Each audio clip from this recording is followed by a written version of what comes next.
Alright guys, welcome back here. Now in this video here I want to talk about making for loops with Python, okay?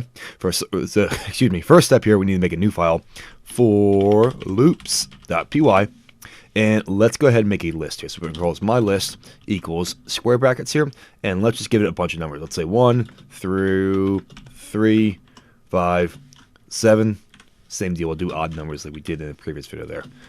11, 13, 15, and then 17, okay? That's good enough right there.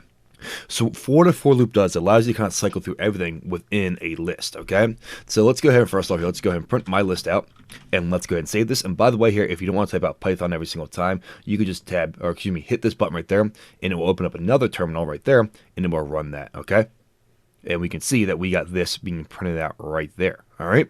So a for loop works a little bit like this here. We're going to say for. Now we're going to give this a name here. The name can be whatever you want here. Let's just call this item in my list, colon, and we're going to do print out the item from here. So you'll notice just like with the if statements here, we have an indentation, and that indicates that's part of this loop from here. All right, let's go ahead and save this, and let's go ahead and run this again. So now we can see each individual number gets printed out from here, okay? And we could use this for maybe players in a lobby, or maybe the high scores that come back down from a database, from a leaderboard, right? We can bring them back down here, and we can kind of cycle through them here and show, like, you know, their username and their high score, their initials and their high score, right? Now, keep in mind right now, this variable here, item here, is just a name that I made up here, right? This could be called anything. I could call this, you know, number.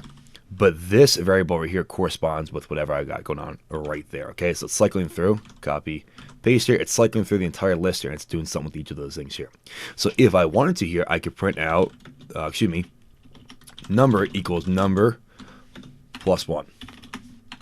Come on, plus 1. Save, run it again.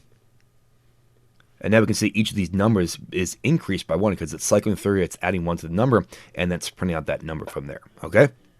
Now, do keep in mind here, if I go ahead and print out my list, print my list again here, you'll see it doesn't change the original value of my list here, because in this, and we're going to talk about scope in a later video here, within this loop here, it's only affected within this right here, all right? Run it again here, we can see that we have the increased numbers from there, and then we have the original numbers right there too, okay? Now, we can also, like I said before here, we can also work with strings here. Let's say we have a gamer list here of all the gamers in the lobby, or maybe high scores here. We could say something like, you know, gamer 1, comma, gamer 2, and we'll do gamer 3. And this is especially useful if you don't know how big the data set is. Like maybe you're downloading the stuff, like, you know, a bulk of JSON information from a database or from a leaderboard or from a high score board, stuff like that, okay? And same deal, we can say something like for gamer in gamer list.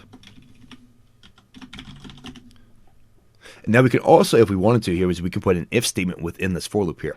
So we can say if gamer equals, and we can say gamer 2. We can say something like print, this is gamer 2, else, and then we'd say print, this is not gamer 2. Save, and we're looking good from there, and let's go ahead and run it back. And now we can see it's cycling through for each of these gamers here. It's going through and it's making this if check from here, saying, well, the first one isn't gamer 2, so it says this is not gamer 2. The second one is gamer 2, so it's printing out this is gamer 2. And then the third one is not, so it's saying, okay, again, it is not gamer 2 from there, okay?